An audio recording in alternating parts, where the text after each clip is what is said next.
my viewers, and welcome back to my channel. I welcome you to a powerful and eye-opening video. Now today we're going to explore a crucial topic that has been hidden from us for far too long. In this video, a brother shares his insights on the impact of colonialism and capitalism on African societies. Now he reads from Lord Macaulay's address to the British Parliament in 1835, revealing a shocking truth about the pre-colonial Africa that we rarely hear about. Now Macaulay's words paint a picture of a thriving continent where people lived in harmony, shared resources, and took care of each other. But what happened? How did we go from a society with no beggars, no hunger, and no crime to a continent plagued by poverty, inequality, and social justice? Join me as we take a look into this critical conversation and explore the answers to these questions. We will examine how the imposition of Western values, religion, and education systems has eroded our spiritual and cultural heritage. We'll also discuss how this has led to the loss of self-esteem, cultural identity, and ultimately our subjugation. So get ready to have your mind blown and your perspective shifted. This video is a call to action, a reminder that we must reclaim our history, our culture, and our power. With that said, take a look at this video. I will be right back, and when I do, I share my 2 cents on this. I want to talk to you about what white people see in you that you do not see in yourself. I want to talk to you about the power that white people see in you, but you fail to see in yourself. Please allow me to read an address by Lord Macaulay's address to the British Parliament in February 1835. This was in February 1835. It was the 2nd of February 1835.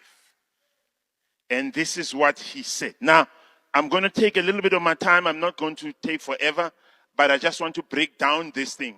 And then, what is this man seeing that you are not seeing?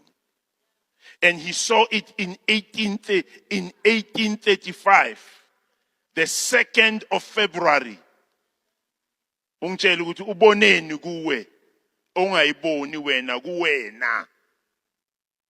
He says the following: I have traveled across the length and the breadth of Africa, and I have seen not one person who is a beggar. Why are there so many beggars today? Why are there so many people who are hungry? Why are there so many people who are living in mkukus? Why are there so many people who are resorting to crime? There was a time in our life where that could never be experienced. It was not even possible. And I'm telling you what a white man is saying. He says, I never saw even one beggar. Because these people were a communal people. They would not let anybody go hungry. They loved each other so much. Before capitalism came and grabbed their attention, they took care of each other. And as I traveled along the length and the breadth of Africa, I never saw one beggar. What happened? That there are so many beggars today? What happened? That there are so many criminals today? What happened? That there are 10,000 people in South Africa every day that go to bed. Not 10,000, 10 million people every single day that go to bed without eating. Statistically proven, 10 million people tonight are going to go to bed without food. What happened? What changed?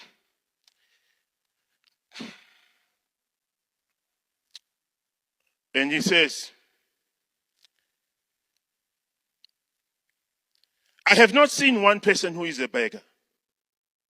who is a thief. Such wealth I have seen in this country.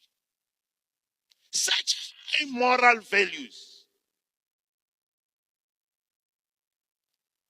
High moral values. And that was before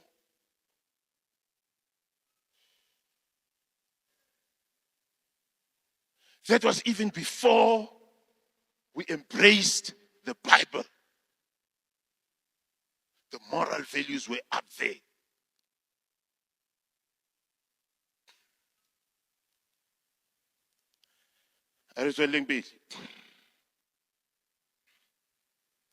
People of such caliber that, now listen to him carefully, that I do not think we would ever conquer this country unless we break the very backbone of this nation. Unless we break the very backbone of this nation, which is her spiritual and cultural heritage. A white man said, we cannot conquer these people until we break their spiritual heritage and their cultural heritage. What did he see in our spiritual heritage that he so desperately wanted to destroy in order for him to conquer us? What did he see in our cultural heritage that he so desperately wanted to destroy in order to overcome us?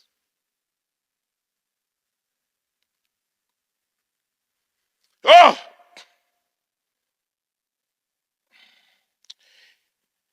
He says, therefore, I propose that we replace her old and ancient education system. Replace. The way they transfer knowledge from the one to the other. Destroy that. Destroy her culture.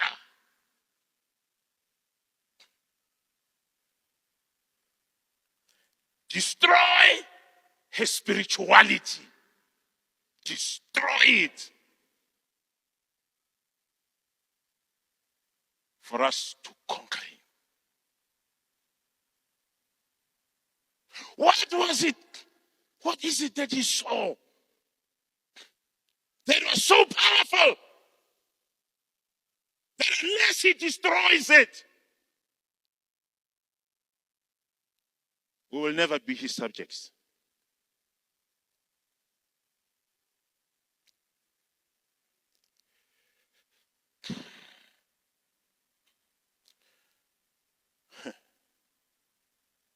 For if the African thinks that all that is foreign and English is good and greater than their own, they will lose their self-esteem. I'll say it again. If the African thinks that all that is foreign and all that is English is good and greater than their own, Bastolelap, where we think that their language is better than ours, their education is better than ours, their culture is better than ours, their God is better than ours, their God is glorious. Our ancestors are demons. Bastolelap. Barikria. until you came to a point where you referred to your ancestors as demons. Bawuthola.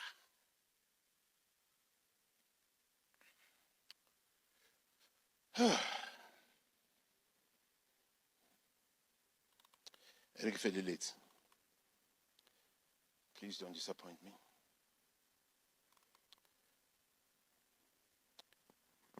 For if we can convince that all that is African, where am I? Think that all that is foreign and English is good and greater than their own, they will lose their self-esteem. They will lose their native culture. And listen to this one. And listen to it. And they will become truly what we want them to be. A conquered and dominated nation. What must we do to make them to be a conquered and dominated nation?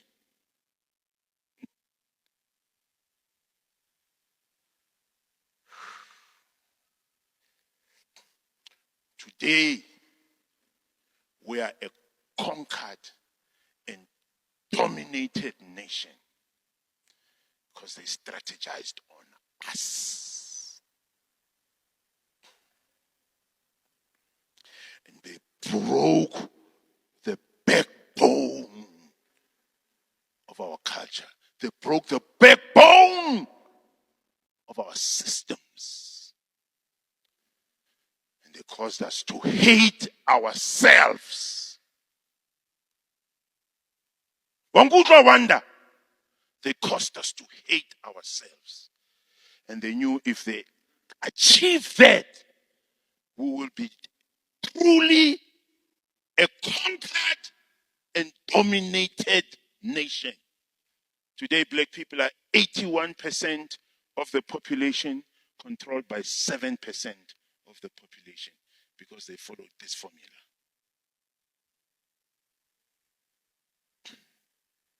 I want you to be a tough black man in your mind. I want you to be a tough black man,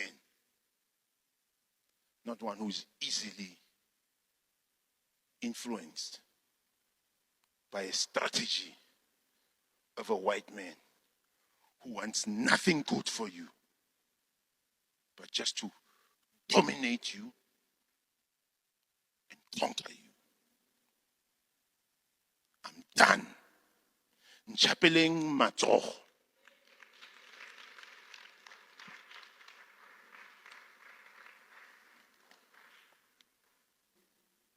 Only mad pastors preach about this. You have to be mad like Anda to talk about this. And I admit I am mad. That's why I talk about this.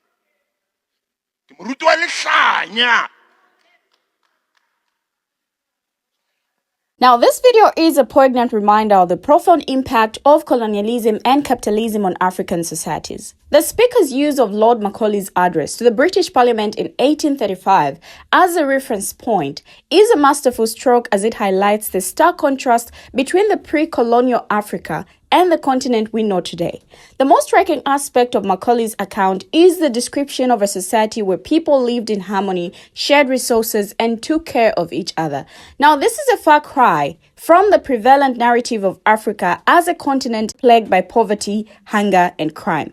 The speaker's analysis of how Western values, religion, and education systems have eroded African spiritual and cultural heritage is spot on. The imposition of these external influences has led to the loss of self-esteem, cultural identity, and ultimately the subjugation of African people. It is important that we acknowledge and confront the historical injustices that have brought us to this point. We must reclaim our history, our culture, and our power. Now, this video is a call to action, a reminder that we have the urgency to shape our own destiny and create a brighter future for ourselves and generations to come. Now, according to research which contradicts with what a brother is saying, It says that a speech calling on Britain to break the very backbone of Africa has circulated online for years. The words are attributed to politician Lord Macaulay in an address to Britain's Parliament in 1835. However, there are no records of the speech, and Macaulay was in India the day it was allegedly given. If the Africans think that all that is foreign and English is good, they'll become what we want them, a truly dominated nation, reads the extract of a speech purportedly given by Lord Macaulay to Britain's Parliament on February 2nd, 1835. It calls on Britain to break the very backbone of this nation and replace her old and ancient education system, her culture. Now, a screenshot of this speech has been widely shared since at least 2015 on social media in Africa, including in Nigeria, Kenya, and Uganda. A similar version of the speech with the word Africa replaced with India has also circulated online in India. Now, the speech has been widely cited, including by the Indian government in a report on employment and education published in 2002. Britain ruled much of Africa and the Indian subcontinent from the 18th until the late 20th century. Macaulay played a key role in establishing a Western education system and criminal code in India in the 1830s. However, the speech he apparently gave to Britain's Parliament on creating a truly dominated nation does not exist in the Hansard archives, which document parliamentary records from the early 19th century to the present. There are 789 results for the word Macaulay from 1800 to 1859, the period he was alive, in parliamentary archives, but none of them features the speech. It is also nowhere to be found in Columbia University's records of Macaulay's life and work. Now, according to research, social media posts claim that Macaulay gave the speech to Parliament on February 2nd, 1835. However, not only was Parliament closed on this date, but Macaulay was in India. Contacted by AFP, a spokesperson for Britain's House of Lords said that Parliament was prorogued between August 15, 1834 and February 19, 1835. The speech could not have been said during this period, he said. Now, between 1834 and 1838, Macaulay held various posts in India under British rule, serving on the Supreme Council of India and presiding a commission on Indian jurisprudence. He could not have made the speech, editor's note, as he was firmly in Kolkata at the time, said Dr. Zaria Masani, historian and author of Macaulay, Britain's liberal imperialist. Several historians told AFP they did not think the man in the photograph accompanying the court was Lord Macaulay. It's definitely not Macaulay, although it's been wrongly attributed to him, Masani said. Now, one historian who didn't want to be quoted pointed out that the man presented in social media posts as Macaulay resembled a portrait of British Army officer Sir Henry John William Bentinck on the National Portrait Gallery's website. Authorship of the speech has also been attributed to Lord William Bentinck, not to be confused with Sir Henry John William Bentinck, who was a contemporary of Macaulay's and served as Governor-General of British India. Now, Macaulay's Minute of Education in 1835, which promoted the superiority of Western education, was supported by Lord William Bentinck. In the document, Macaulay talks of creating a class of persons Indian in blood and color, but English in tastes, in opinions, in morals, and in intellect. Macaulay's Parliament speech was previously debunked by Indian news site The Wire. Now, while research may suggest that the specific speech referenced in the video does not exist in archives and that Lord Macaulay was in India at the time, this does not diminish the truth in the message being conveyed. The impact of colonialism and Western influence on African societies cannot be denied. The speaker highlights how palm-color people came to Africa and systematically instilled a sense of inferiority in Africans, making them believe that everything foreign is good and everything African is bad. Now, this insidious ideology was perpetrated through Christianity, which portrayed African ancestral beliefs as demonic and inferior to Western religious values. As a result, Africans were brainwashed into rejecting their own cultural heritage and embracing Western values, leading to a loss of cultural identity and self-esteem. Now, the effects of this colonialist mindset are still evident even today, with many Africans struggling to reclaim their history, language, and cultural practices. The legacy of colonialism is evident in the way African cultures have been erased, distorted, or marginalized. From language and education to religion and cultural practices, the impact of Western influence has been profound. Let us acknowledge the harm inflicted upon African societies and work towards reclaiming and celebrating our rich cultural heritage. We must recognize the value in our own beliefs, traditions, and values, and reject the false narrative of Western superiority. Only then can we begin to heal and rebuild our communities and restore the dignity and pride that was taken from us. We have finally come to the end of the video, but what do my viewers have to say? Share your thoughts, your views, your contributions as well in the comment section, and let's have a conversation. Thank you for watching, and see you in my next video. But before I go, don't forget to subscribe if you're new here, tap on the like button if you like this video, and see you in my next video.